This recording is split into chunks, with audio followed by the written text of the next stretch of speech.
Hello friends, आज हम लाए हैं हिंदी के महत्वपूर्ण 20 गद्यांश। एक ही वीडियो में यूट्यूब पर 20 गद्यांश मुझे नहीं लगता कि किसी ने कराए होंगे। ठीक, हो सकते हैं एक दो, लेकिन मुझे नहीं लगता किसी ने कराए होंगे। तो आज हम महत्वपूर्ण 20 गद्यांश लाए हैं। तो आपके लिए वीडियो काफ़ी ज़्यादा होने वाली है, चाहे आप किसी भी टीचिंग एग्ज़ाम के लिए हों, जहाँ हिंदी आती है और वहाँ गद्यांश पूछा जाता है। तो आपके लिए वीडियो काफ़ी ज़्यादा इंपॉर्टेंट होने वाली है, आपके अच्छे से प्रैक्टिस होने वाली है। और ये हम ट्रिक बताएंगे कि गद्यांश को कैसे सॉल्व करना चाहिए। ठीक है, कभी कभी क्या होता है, कुछ प्रश्न ऐसे होते हैं जिन्हें हम गद्यांश को बिना पढ़े भी सॉल्व कर लेते हैं, उसके ऊपर भी बात करेंगे। ठीक है, तो अगर आप हमारे चैनल पर नए हैं तो सब्सक्राइब कर सकते हैं, हम ऐसी वीडियो ला देते हैं। और हिंदी की हम अभी आज हमारी पहली वीडियो हिंदी मैराथन की, केवल मैराथन लाएंगे हिंदी मैराथन की। और हम कम से कम 15 वीडियो आपकी लाने वाले हैं, 10 से 15 वीडियो लाएंगे। इसमें हम हिंदी लगभग 15 नंबर की हिंदी आपकी कंप्लीट करा देंगे, एक वीडियो एक नंबर। ठीक, तो शुरुआत करते हैं बिना किसी देरी के। तो पहला गद्यांश है आपका। तो फ्रेंड्स, मैं आपको बता दूं, आज हमारे 100 सब्सक्राइबर पूरे हो चुके हैं, उसके लिए आपका बहुत बहुत धन्यवाद। पहला गद्यांश का शीर्षक है शिक्षक का वास्तविक उद्देश्य। तो पढ़ते हैं, शिक्षा का वास्तविक उद्देश्य केवल साक्षरता या उपाधि प्राप्त करना नहीं है, बल्कि मनुष्य के व्यक्तित्व का सर्वांगीण विकास करना है। सच्ची शिक्षा वही है जो हमें संवेदनशील, विवेकशील और आत्मनिर्भर बनाए। आज की शिक्षा प्रणाली में नैतिक मूल्यों का ह्रास का मतलब होता है कमी, एक गंभीर चिंता का विषय बन गया। जब तक विद्यार्थी में ईमानदारी, करुणा, सेवा भाव जैसे मूल्यों का विकास नहीं होगा, तब तक समाज का कल्याण संभव नहीं है। शिक्षा को रोजपरक बनाने होने के साथ साथ चरित्र निर्माण पर भी ध्यान केंद्रित करना चाहिए, ताकि एक स्वस्थ समाज की नींव रखी जा सके। आपको एग्जाम टाइम पे गद्यांश को जितना जल्दी हो सके उतना जल्दी पढ़ना है, लेकिन अर्थ सहित पढ़ना है। ठीक है, अर्थ सहित नहीं पढ़ेंगे तो आपको बार बार गद्यांश पढ़ना पड़ेगा हर क्वेश्चन के लिए। ठीक, हमने पढ़ लिया। पहला क्वेश्चन है, शिक्षा का वास्तविक उद्देश्य क्या है। तो केवल वाला नेगेटिव पॉइंट होता है। ठीक, तो आपका उच्च उपाधि प्राप्त करना भी नहीं है, व्यक्तित्व का सर्वांगीण विकास करना है। ठीक, तो आते हैं अगले दूसरे क्वेश्चन पर कि सच्ची शिक्षा मनुष्य को क्या बनाती है। अहंकारी, केवल रूढ़िवादी नहीं, संवेदनशील और विवेकशील। ठीक, तीसरे क्वेश्चन पर आते हैं, आज की शिक्षा प्रणाली में मुख्य चिंता क्या है। विद्यालय की कमी। ठीक है, ये वाला आपका नैतिक मूल्यों का जो है ह्रास हो रहा है आज की शिक्षा में।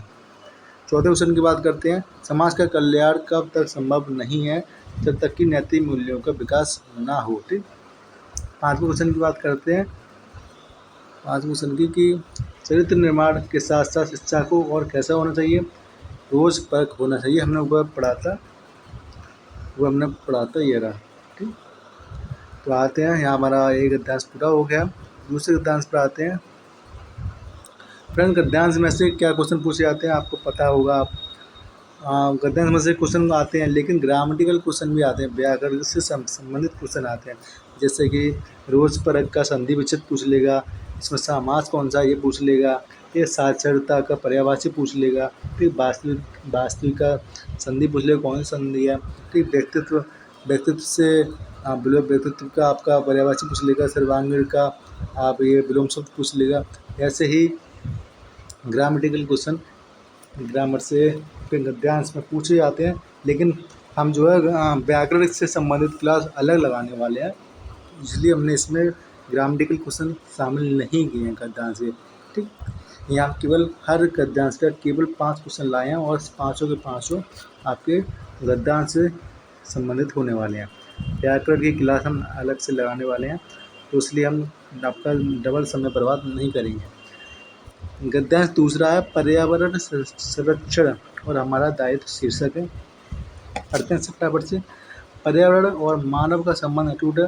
प्रकृति ने हमें जीवन जीने के लिए अमूल्य साधन दिए हैं, जैसे वायु, जल, वनस्पति, परंतु आधुनिक औद्योगिक प्रगति और मानव के लालच ने प्रकृति के संतुलन को बिगाड़ दिया है। प्रदूषण आज वैश्विक समस्या बन चुका है, जिससे ग्लोबल वार्मिंग और अनेक बीमारियां फैल रही हैं। वृक्षों की अंधाधुंध कटाई से वर्षा चक्र प्रभावित हो रहा है।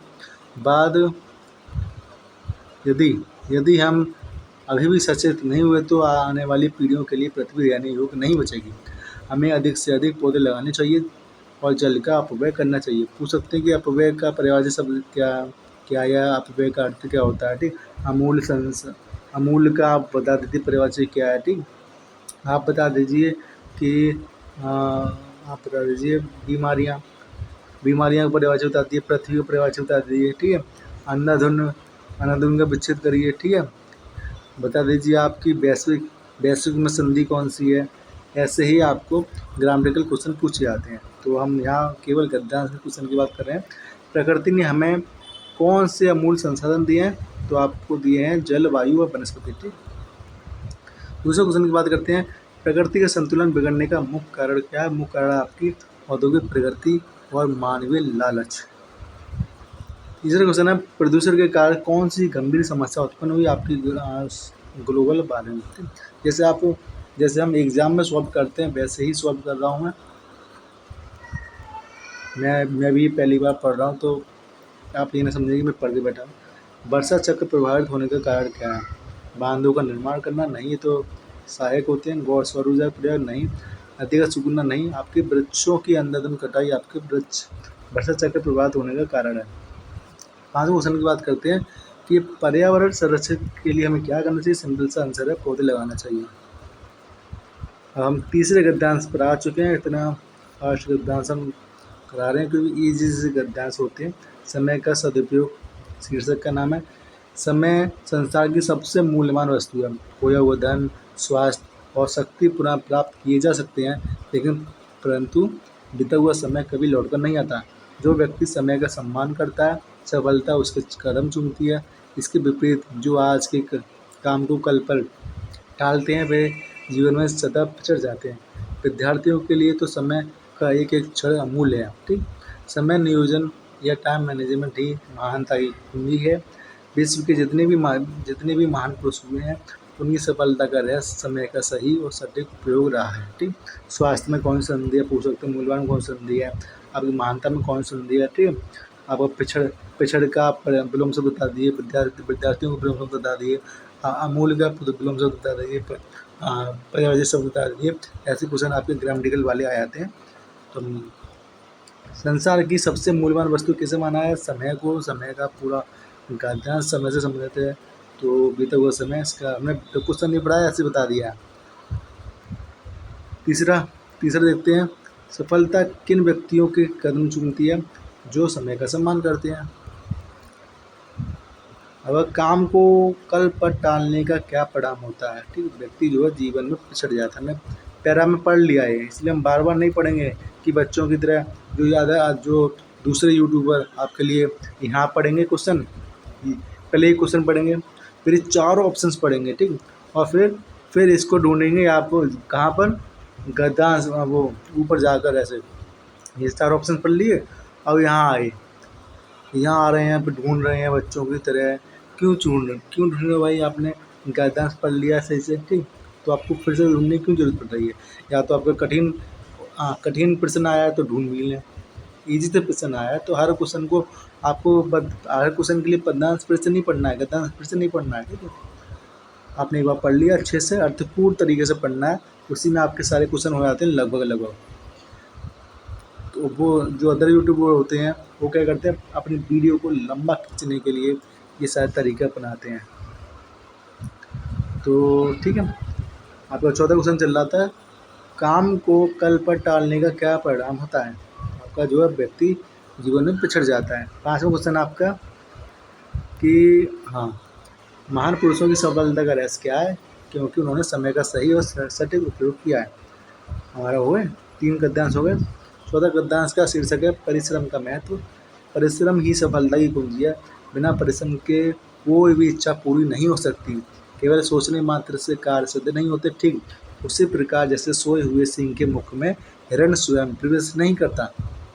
जीवन में आगे बढ़ने के लिए कठिन परिश्रम अत्यंत आवश्यक है। इतिहास गवाह है, जिन्होंने भी अपने क्षेत्र में कीर्तिमान स्थापित किया है, उन्होंने रात दिन कड़ा परिश्रम किया है। आलस मनुष्य का सबसे बड़ा शत्रु है, जो व्यक्ति की प्रतिभा को नष्ट करता है। कर्मठ व्यक्ति विपरीत परिस्थितियों में भी अपना रास्ता बना लेता है। ठीक, इसके क्वेश्चन पढ़ते हैं। सफलता की कुंजी क्या है। परिश्रम की बात कर रहा है तो परिश्रम ही होगा।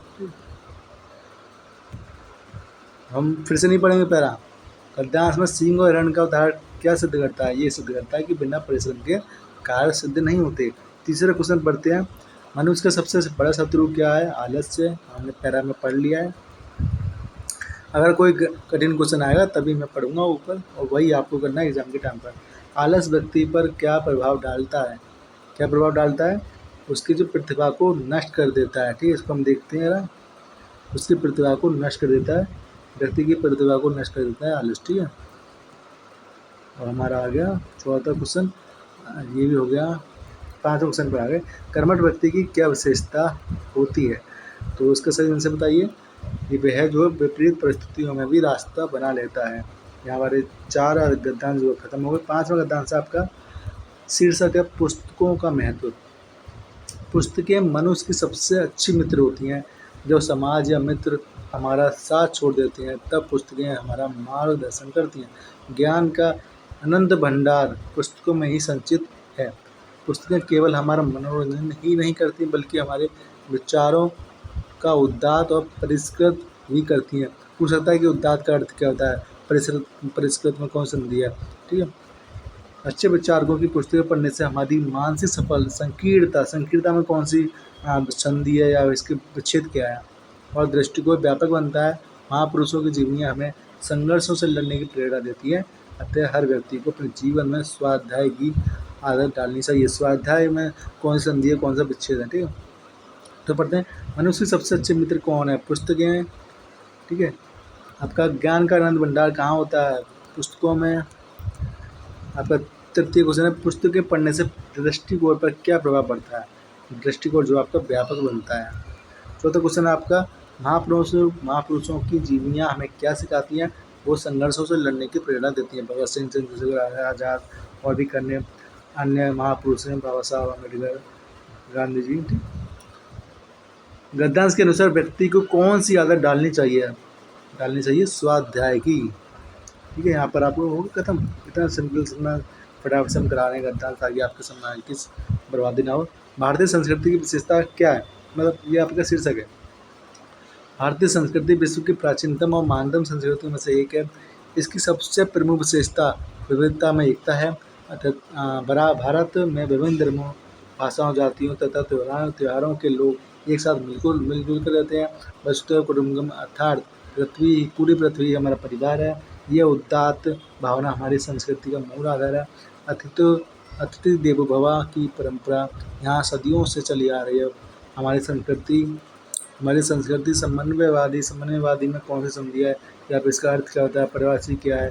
ठीक है, इसका ये वाक्यांशों में से एक शब्द है, तो इसका वो करिए, वाक्य प्रयोग करिए। जो सभी अच्छे विचारों को सहर्ष का अर्थ क्या होता है? या प्रवासी या पुंसक। यही कारण है कि तमाम भाई आक्रमणों के बाद भी हमारी संस्कृति जो है आज तक जीवंत है। ठीक है, तो भारतीय संस्कृति की सबसे प्रमुख विशेषता क्या है? विविधता में एकता। ठीक, दूसरे पर आते हैं कि वसुधैव कुटुम्बकम का अर्थ है पूरी पृथ्वी हमारा परिवार है। तीसरा क्वेश्चन आपका, भारत में सदियों से कौन सी परंपरा चली आ रही है? आपका जो है अतिथि देवो भव। ठीक, चौथा क्वेश्चन आपका, भारतीय संस्कृति तमाम आक्रमणों के बाद भी क्यों जीवंत है? क्योंकि इसकी जो प्रकृति है समन्वयवादी और सहिष्णु है। ठीक है, पाँचवा क्वेश्चन देखते हैं। पाँचवा क्वेश्चन, भारतीय संस्कृति के बारे में क्या सत्य है? आइए, आपकी विश्व की प्राचीनतम और महानतम संस्कृतियों में से एक है। आपका यहाँ पर 5वां गद्यांश खत्म हो गया, तो सॉरी 6ठा और 7वें गद्यांश पर आ गए हैं। शीर्षक है योग एवं स्वास्थ्य। स्वास्थ्य ही जीवन का वास्तविक धन है। ठीक है, एक स्वस्थ शरीर में स्वस्थ मस्तिष्क का निवास होता है। आधुनिक जीवन शैली में तनाव और बीमारियां तेजी से बढ़ रही हैं। ऐसे में योग हमारे लिए एक वरदान सिद्ध हुआ है। योग केवल शारीरिक व्यायाम नहीं है, बल्कि यह शरीर और मन और आत्मा को जोड़ने का विज्ञान है। नियमित योगासन और प्राणायाम से मानसिक शांति मिलती है और रोग प्रतिरोधक क्षमता का विकास होता है। योग हमें अनुशासित और संतुलित जीवन जीने की कला सिखाता है। आज संपूर्ण विश्व योग के महत्व को स्वीकार कर चुका है। ठीक, तो आपका पहला क्वेश्चन है, जीवन का वास्तविक धन किसे माना गया है? स्वास्थ्य को। दूसरा क्वेश्चन है, स्वस्थ मस्तिष्क का निवास होता है स्वस्थ शरीर में। तीसरा क्वेश्चन है, गद्यांश के अनुसार योग क्या है? योग आपका शरीर, मन और आत्मा को जोड़ने का विज्ञान। चौथा क्वेश्चन आपका, प्राणायाम और योगासन के क्या लाभ है? मानसिक शांति और रोग प्रतिरोधक क्षमता में वृद्धि। पांचवा क्वेश्चन आपका कि योग हमें कैसा जीवन जीने की कला सिखाता है? अनुशासित और संतुलित। तो आपका आठवां गद्यांश है, विज्ञान, अभिशाप या वरदान। इस पर हमने 12th में निबंध लिखा था। आज का युग विज्ञान का युग है। विज्ञान ने मानव जीवन को अत्यंत सुगम, तीव्र और आरामदायक बना दिया है। बिजली, इंटरनेट, चिकित्सा के आधुनिक उपकरण और यातायात के साधन विज्ञान की ही देन है। जहाँ एक और विज्ञान ने असाध्य का बलों से बताइए असाध्य बीमारियों पर विजय पाने में मदद की है, वहीं दूसरी ओर परमाणु हथियारों के निर्माण से संपूर्ण मानवता पर संकट के बादल मंडरा रहे हैं। वास्तव में विज्ञान स्वयं में ना तो अच्छा है ना ही बुरा। यह पूरी तरह मानव के विवेक पर निर्भर करता है कि वह इसका उपयोग विनाश के लिए करता है या फिर कल्याण के लिए। ठीक है, तो आते हैं पहले क्वेश्चन का। आज के युग को किसका युग कहा जाता है? विज्ञान का युग कहा जाता है। विज्ञान ने मानव जीवन को कैसा बना दिया है? सुगम, तीव्र और आरामदायक बना दिया है। तीसरा क्वेश्चन आपका, विज्ञान के कारण मानवता पर क्या संकट आया है? परमाणु हथियारों का निर्माण और विनाश का भय। चौथा क्वेश्चन आपका, विज्ञान के अच्छे या बुरे होने के आधार क्या है? मानव का विवेक और उपयोग का तरीका। पांचवा क्वेश्चन आपका, यातायात और इंटरनेट किसकी देन है? विज्ञान की संरचना है। तो हमारा आ गया है 9वें गद्यांश तक। ठीक है, कितने मिनट हो गए हमें? केवल 16 मिनट हुई हैं और हम 9 गद्यांश फिनिश कर दिए। अब सोचिए जो अदर यूट्यूबर होता, बड़े यूट्यूबर की बात कर लें, वो कितना टाइम लेता 9 गद्यांश के लिए, बताओ। वो 1-2 गद्यांश के लिए 40 मिनट लगाए थे, 40-50 मिनट 1-2 गद्यांश में, मैंने देखा है। अनुशासन का महत्व 9वां गद्यांश है। अनुशासन जीवन को व्यवस्थित करने की नियमावली है। प्रकृति का कण कण अनुशासन का पालन करता है। सूर्य का समय पर उगना और डूबना, ऋतुओं का चक्र, नदियों का बहना, सब कुछ एक निश्चित नियम के तहत होता है। मानव जीवन में अनुशासन का स्थान सर्वोपरि है। सर्वोपरि में संधि बताइए या संधि विच्छेद करें। विद्यार्थी जीवन में जो छात्र अनुशासन का पालन करते हैं, अनुशासन का पर्यायवाची या प्रमुख बताइए, वे अपने परीक्षाओं में उत्तम परिणाम प्राप्त करते हैं। इसके विपरीत अनुशासनहीन दिशाहीन नौका के समान है जो कभी भी डूब सकता है। अनुशासन से आत्मबल और आत्मविश्वास बढ़ता है। तो पहले क्वेश्चन पर आते हैं, अनुशासन क्या है? अनुशासन क्या है? तो जीवन को व्यवस्थित करने की नियमावली। ठीक है, तो दूसरा क्वेश्चन आपका कि प्रकृति में अनुशासन का उदाहरण वही समय सूर्य का समय पर उगना, समय पर डूबना। ठीक है, आपको गद्यांश आप जितने अच्छी जल्दी से प्लस और जितने अर्थपूर्ण तरीके से पढ़ लेंगे, यहाँ अर्थपूर्ण आपका मेन है। आप थोड़ा सा ज़्यादा टाइम लगा सकते हैं गद्यांश को पढ़ने में, लेकिन अर्थपूर्ण जरूर होना चाहिए ताकि आपको फिर से गद्यांश ना पढ़ने पड़े। ठीक है, ये आपकी टाइमिंग बताएगा, आपकी टाइमिंग जो है कम करेगा ये। अब आपका ठीक है, हो गया। अब आपका तीसरा क्वेश्चन है, अनुशासनहीन जीवन की तुलना किससे हुई है? यह हुई आपकी दिशाहीन नौका से। चौथा क्वेश्चन है आपका, अनुशासन का पालन करने वाले छात्रों को क्या लाभ होता है? वे परीक्षाओं में उत्तम परिणाम प्राप्त करते हैं। पांचवा क्वेश्चन है, अनुशासन से व्यक्ति में क्या वृद्धि होती है? वृद्धि होती है आपकी आत्मबल और आत्मविश्वास की। छठा क्वेश्चन पर बात कर आपका 10वें गद्यांश पर आ गए हम, स्वावलंबन और आत्मनिर्भरता। आपका क्वेश्चन है स्वावलंबन में कौन संधि होती है? इसका विच्छेद करिए। ठीक है, और इसका पर्यायवाची और विलोम शब्द बताइए। ठीक है, आत्मनिर्भरता की आपको विच्छेद करना है, इसमें बताना है कौन सा कारक है, कौन सा आपका इसका पर्यायवाची बताना है, इसके आपको विलोम शब्द बताना है। ठीक है, इसे ऐसे बनते हैं ग्रामेटिकल क्वेश्चन। स्वावलंबन का अर्थ बताना है। स्वावलंबन का अर्थ है अपना काम स्वयं करना और अपने पैरों पर खड़ा होना। परालंबन का अर्थ होता है आपका परालंबन अर्थात दूसरों पर आश्रित रहना, मनुष्य के गौरव के विरुद्ध है। ठीक है, पराश्रित व्यक्ति कभी सुखी नहीं रह सकता क्योंकि उसे सदैव दूसरों की इच्छाओं पर निर्भर रहना पड़ता है। स्वावलंबी व्यक्ति समाज में आदर पाता है और उसका आत्मविश्वास दृढ़ होता है। राष्ट्रपिता राष्ट्रपिता में कौन सी संधि है बताइए, और कौन सा समाज है। राष्ट्रपिता महात्मा गांधी ने स्वावलंबन और चरखे के माध्यम से आत्मनिर्भरता का संदेश दिया था। यदि कोई देश उन्नति करना चाहता है तो उसके नागरिकों को आत्मनिर्भर होना परम आवश्यक है। तो पहला क्वेश्चन आपका, स्वावलंबन क्या है? अपना काम स्वयं अपना काम स्वयं करना और आत्मनिर्भर रहना। पराश्रित व्यक्ति कभी सुखी नहीं रह सकता, क्योंकि उसकी जो इच्छा है सदैव दूसरों पर क्योंकि जो वो व्यक्ति है वो दूसरों की इच्छा पर निर्भर करता है होता है। स्वावलंबन व्यक्ति को समाज में क्या मिलता है? आपको मिलता है आदर। ठीक है। तो 14 क्वेश्चन है, जो आपका महात्मा गांधी है, महात्मा गांधी ने किसके माध्यम से आत्मनिर्भरता का संदेश दिया था? स्वावलंबन और चरखे के माध्यम से। 5वां क्वेश्चन आपका, किस देश की उन्नति के लिए क्या आवश्यक है? नागरिकों का आत्मनिर्भर रहना। ठीक है। यहाँ पर हमारे 10वां गद्यांश खत्म हो गया। 11वें गद्यांश पर आ गए हम फटाफट से। इंटरनेट और आधुनिक समाज आपका शीर्षक है। इंटरनेट का हिंदी अर्थ बताइए, क्वेश्चन पूछ सकते हैं। आधुनिक का आप बना दिए, पर्यायवाची बता दिए, विलोमक बता दीजिए। ठीक है। इंटरनेट ने 21वीं सदी में सूचना क्रांति ला दी है। आज पूरी दुनिया एक वैश्विक में आप संधि बताइए। वैश्विक गाँव ग्लोबल विलेज में बदल गई है। बैंकिंग, शिक्षा, व्यापार और मनोरंजन सभी कुछ एक क्लिक पर उपलब्ध है। ऑनलाइन शिक्षा ने दूर दराज के क्षेत्रों में रहने वाले विद्यार्थियों के लिए भी उच्च कोटि का ज्ञान सुलभ कराया है, परंतु इसके अत्यधिक उपयोग के दुष्परिणाम भी सामने आ रहे हैं। साइबर अपराध बढ़ रहे हैं और बच्चे शारीरिक खेलों को छोड़कर स्क्रीन पर समय बिता रहे हैं, जिससे उनका स्वास्थ्य जो है प्रभावित हो रहा है। हमें इंटरनेट का उपयोग विवेकपूर्ण तरीके से करना चाहिए। तो आते हैं पहले क्वेश्चन पर। इंटरनेट ने दुनिया को किस में बदल दिया? ग्लोबल विलेज में। दूसरा क्वेश्चन है, ऑनलाइन शिक्षा का सबसे बड़ा लाभ है दूर दराज के छात्रों के लिए उच्च कोटि का ज्ञान सुलभ होना। तीसरा क्वेश्चन आपका, इंटरनेट के अत्यधिक उपयोग का बच्चों पर क्या प्रभाव पड़ता है? वे शारीरिक खेल छोड़कर स्क्रीन पर समय बिता रहे हैं। 14 क्वेश्चन है, गद्यांश में किस बढ़ती अपराध का उपयोग है? आपका साइबर अपराध का। ठीक है। ऊपर आप देख सकते हैं साइबर अपराध जो है बढ़ रहे हैं। ठीक है। 5वां क्वेश्चन है आपका, लेखक ने इंटरनेट के उपयोग के संदर्भ में क्या सलाह दी है? सलाह दी है कि इसका जो उपयोग आपको विवेकपूर्ण ढंग से करना है।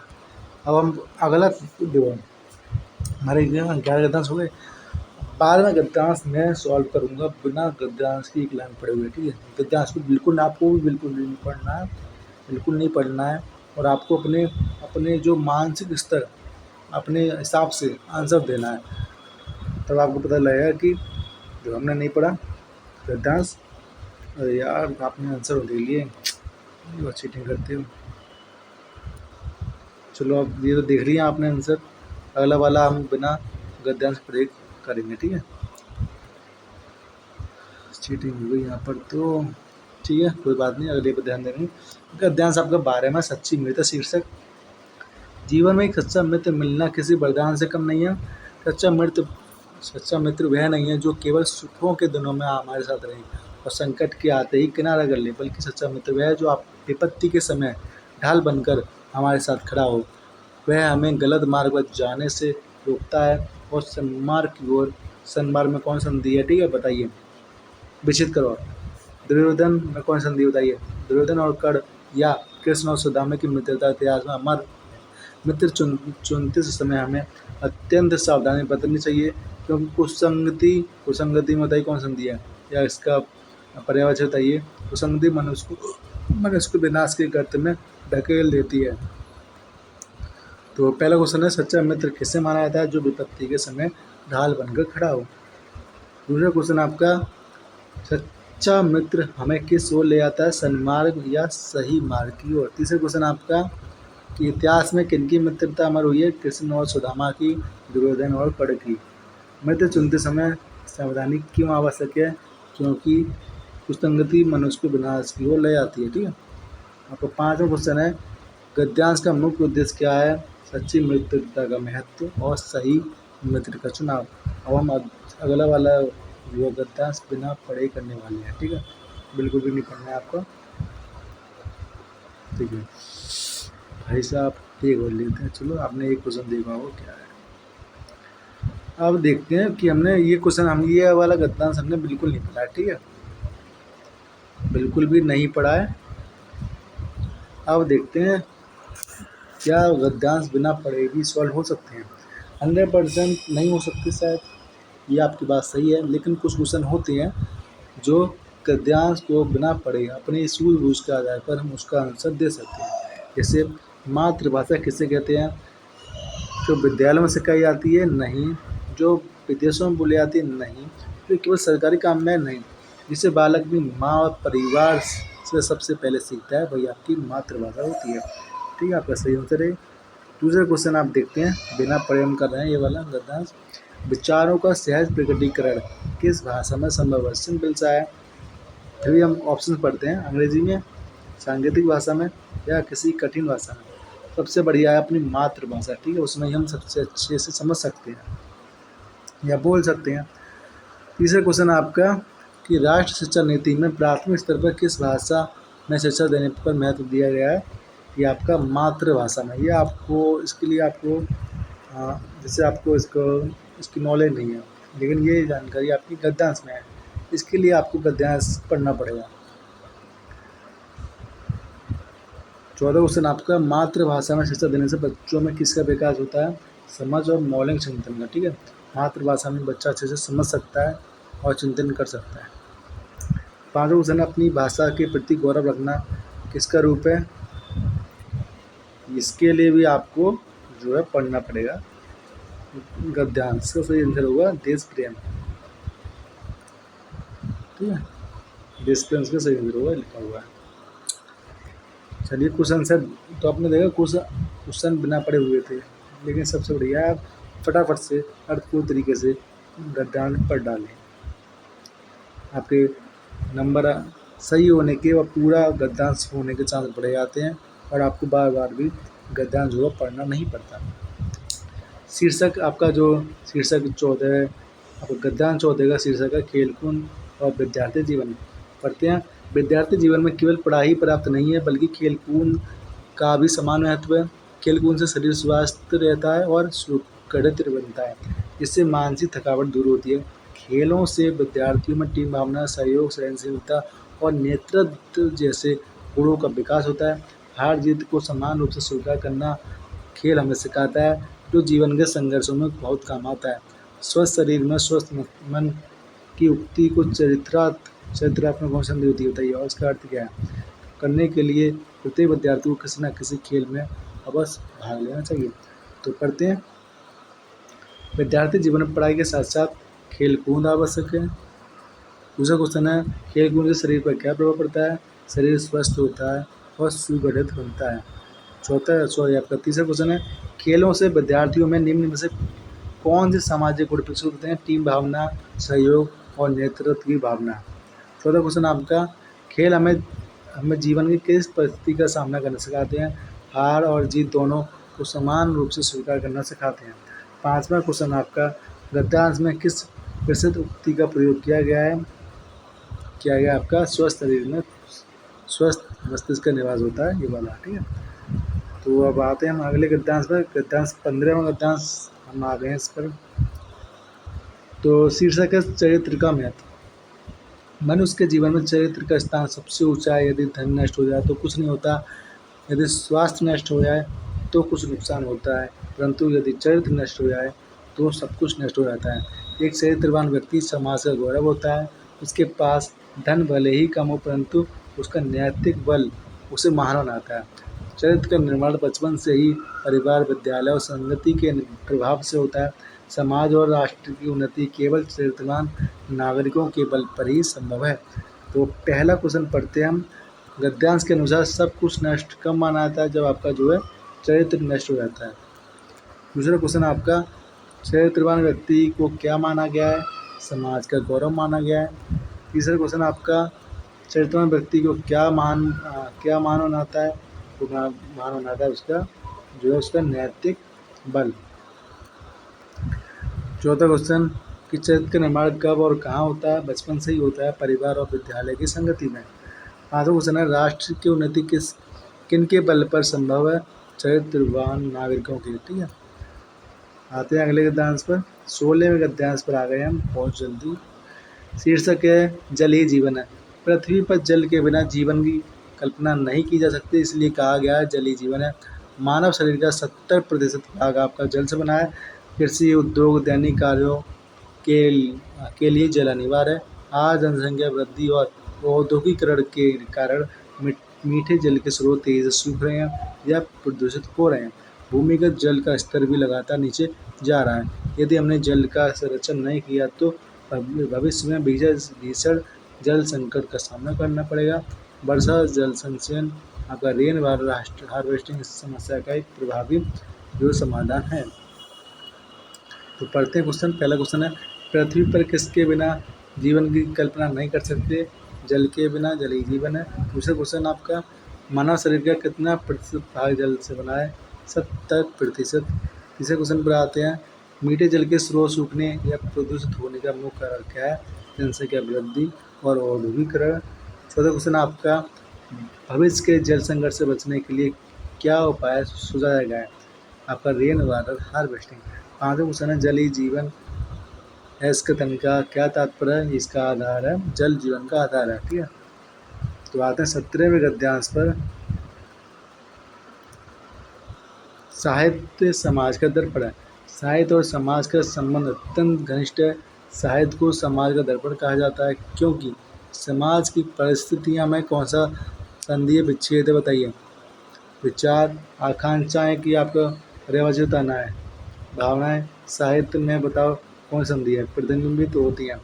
कवि या लेखक समाज में जो कुछ देखता है उसी को अपनी रचनाओं के माध्यम से अभिव्यक्त करता है। शायद केवल तात्कालिक समाज का चित्र प्रस्तुत ही नहीं करता बल्कि समाज को नई दिशा भी प्रदान करता है। मुंशी प्रेमचंद्र ने अपनी रचनाओं के माध्यम से शोषित वर्ग और किसानों की समस्या को उजागर कर समाज सुधार का मार्ग प्रशस्त किया। मुंशी प्रेमचंद के ऊपर भी क्वेश्चन पूछ सकते हैं। तो पहला क्वेश्चन आपका, साहित्य को समाज का साहित्य को समाज का क्या कहा जाता है? दर्पण कहा जाता है। मैंने खुद आंसर बोल दिया था। आपका दूसरा क्वेश्चन है, साहित्य को समाज का दर्पण क्यों कहा जाता है? क्योंकि इसमें समाज और परिस्थितियाँ, विचार और भावनाएं प्रतिबिंबित होती हैं। तीसरा क्वेश्चन आपका, लेखक या कवि अपनी रचनाओं में क्या व्यक्त करता है? जो कुछ समाज में देखता है और महसूस करता है वही अभिव्यक्त करता है। चौथा क्वेश्चन है, साहित्य समाज के प्रति क्या भूमिका निभाता है? वह समाज को नई दिशा प्रदान करता है। पाँचवा क्वेश्चन है, गद्यांश में किस प्रसिद्ध लेखक का उदाहरण दिया गया है? मुंशी प्रेमचंद का उदाहरण दिया गया है। ठीक, तो आते हैं अगले गद्यांश पर। 18वें गद्यांश पर आ गए हम। शीर्षक है श्रम की प्रतिष्ठा। श्रम की प्रतिष्ठा। तो शुरुआत करते हैं। समाज में कोई भी कार्य छोटा या बड़ा नहीं होता। कार्य की महत्ता इस बात पर निर्भर करती है कि वह समाज के लिए कितना उपयोगी है। एक सफाई कर्मचारी का कार्य भी उतना ही आदरणीय है जितना कि उच्च अधिकारी का। गांधी जी स्वयं अपने आश्रम का सारा काम करते थे, यहाँ तक कि शौचालय की सफाई भी खुद करते थे। वे श्रम की प्रतिष्ठा, डिग्निटी ऑफ लेबर के प्रबल समर्थक थे। जहाँ तक हम शरीर श्रम वाले बालों को जब तक हम शारीरिक श्रम वाले बालों को इन भावना से देखना बंद नहीं करेंगे तब तक समतावादी और आदर्शवादी समाज का निर्माण नहीं हो सकता। आपको बताना है कि समतावादी का अर्थ क्या होता है। ठीक है, हीन भावना का भ्रम से बताइए। और आपको बताना है कि महत्ता में कौन संधि है या इसका विच्छेद कर दो। आपको बताना है कि ठीक है, आश्रम में कौन संधि है, इसका विच्छेद कर दो। तो कार्य की महत्ता किस बात पर निर्भर करती है? वो करती है आपके समाज के लिए उसकी उपयोगिता क्या है। दूसरा क्वेश्चन आपका, गांधी जी अपने आश्रम में क्या करते थे? वो अपने आश्रम की सारे काम खुद करते थे। ठीक है, तीसरा क्वेश्चन आपका, गांधी जी किस सिद्धांत पर के प्रबल समर्थक थे? श्रम की प्रतिष्ठा। चौथा क्वेश्चन आपका, आदर्श और समतावादी समाज का निर्माण कब तक संभव नहीं है? जब तक कि हम शारीरिक श्रम वाले लोगों को हीन भावना से देखना बंद ना कर दें। इस गद्यांश का मुख्य उद्देश्य क्या है? मुख्य उद्देश्य है श्रम की प्रतिष्ठा और समानता का संदेश। 19वें गद्यांश पर आ गए हम। तो फ्रेंड्स, आपको हमारी मेहनत अच्छी लग रही हो तो प्लीज़ सब्सक्राइब जरूर करें और अगर आपको स्पीड तेज़ लग रही हो तो स्पीड आप कम कर सकते हैं, अगर धीमी धीमी लग रही हो स्पीड तो आप स्पीड तेज़ कर सकते हैं अपनी सुविधानुसार। ठीक, वीडियो लाइक करके जाएं और आप बता सकते हैं कि आपको अगला टॉपिक किस, आपकी जो अगली वीडियो है आपको किस टॉपिक पर आधारित चाहिए। आपकी रिक्वेस्ट सुनी जाएगी और आपका जो टॉपिक क्लियर कराया जाएगा।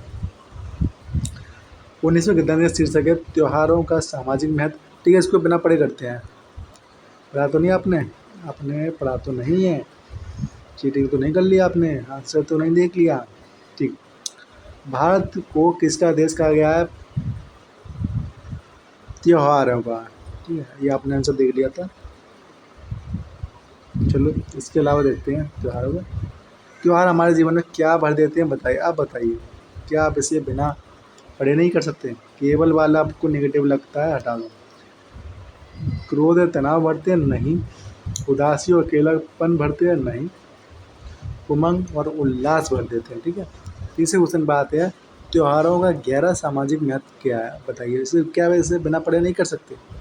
वे धन खर्च करवाते हैं, वे आपसी कटुता और द्वेष भुलाकर भाईचारा बढ़ाते हैं, वे केवल कड़े, ठीक है, सिंपल सा आंसर है, वे आपसी कटुता और द्वेष भुलाकर भाईचारा बढ़ाते हैं। चौथे क्वेश्चन की बात करते हैं, गद्यांश के अनुसार राष्ट्रीय त्यौहार कौन से है बताइए। क्या आप इसे बिना पढ़े नहीं कर सकते? नहीं कर सकते तो आप खुद को फेल ही मानिए। रक्षाबंधन नहीं, ईद, क्रिसमस आपका राष्ट्रीय त्यौहार है। 26 जनवरी, 15 अगस्त, गांधी जयंती। ठीक है, पाँचवें क्वेश्चन की बात करते हैं, राष्ट्रीय त्यौहार हमारे भीतर किस भावना का संचार करते हैं? देशभक्ति की भावना का। ठीक है, तो हमने देखो सारे आंसर बिना पढ़े सही लगाए हैं। ऐसा कभी कभी हो जाता है, हम बिना पढ़े भी जल्दबाजी से, टाइम कम होता है एग्जाम टाइम पर, आगे थोड़ा सा समय बचा है लेकिन आपको गद्यांश करना है, तो आप बिना पढ़े भी गद्यांश के आंसर सॉल्व कर सकते हैं। आपके लगभग ज़्यादातर आंसर आपके सही होने के चांस बन जाएंगे। लेकिन अगर आप पढ़ लेते हैं तो आपके 100% सही होने ही होने हैं। तो 20वां गद्यांश आखिरी गद्यांश है वनों का महत्व शीर्षक। तो पढ़ते हैं, वन पृथ्वी के फेफड़े हैं, वे वायुमंडल से कार्बन डाइऑक्साइड सोखते हैं और हमें जीवनदायिनी ऑक्सीजन प्रदान करते हैं। वनों के बिना वर्षा की कल्पना नहीं की जा सकती क्योंकि वृक्ष बादलों को आकर्षित करने में सहायक होते हैं। वन मिट्टी के कटाव को रोकते हैं और बाढ़ जैसी प्राकृतिक आपदाओं से हमारी रक्षा करते हैं। इसके अलावा वनों से हमें बहुमूल्य में कौन सी संधि बताइए? लकड़ियाँ, औषधियाँ और वन्य जीवों को आश्रय मिलता है। वनों का विनाश पर्यावरण में कौन सी संधि बताइए और इसका विच्छेद करो। आत्मघाती बताइए, इसका पर्यायवाची या फिर आत्मघाती वो बताइए। प्रथम सब सिद्ध हो रहा है, सिद्ध का आप कर दीजिए विच्छेद। अतः वनों का संरक्षण हमारा परम कर्तव्य, कर्तव्य कर दीजिए विच्छेद और संधि बताइए। क्वेश्चन हम तुरंत बना देते हैं आपके लिए, आप केवल आंसर बताइए। तो पहला क्वेश्चन है, वनों को पृथ्वी का क्या कहा गया है? फेफड़े कहा गया है। ठीक है, दूसरा क्वेश्चन देखते हैं, वृक्ष वायुमंडल से क्या सोखते हैं? सिंपल सा है कि कार्बन डाइऑक्साइड सोखते हैं और ऑक्सीजन देते हैं। तीसरा क्वेश्चन आपका, वन प्राकृतिक आपदाओं से हमारी रक्षा कैसे करते हैं? वो मिट्टी के कटाव को रोकते हैं और बाढ़ों से हमारी रक्षा करते हैं। चौथा क्वेश्चन आपका, वनों का विनाश कैसे सिद्ध हो रहा है? आत्मघाती और नुकसानदेह। ठीक है, विनाश की बात की गई है। पाँचवा क्वेश्चन है, वनों से हमें क्या प्राप्त होता है? बहुमूल्य लकड़ियाँ, औषधियाँ और वन्य जीवों का आश्रय। ठीक, तो यहाँ पर तो फ्रेंड्स आपको वीडियो कैसी लगी आप कमेंट करें, वीडियो अच्छी लगी तो लाइक करें, अगर आप हमारे चैनल पर नए हैं तो सब्सक्राइब जरूर करें। हमें ऐसी वीडियो लाने की प्रेरणा आपसे ही मिलती है। तो मिलते हैं आपसे अगली वीडियो में, तब तक के लिए नमस्कार। बने रहिए हमसे, जुड़े रहिए हमसे, आपके प्यार की हमें बहुत ज़्यादा ज़रूरत है।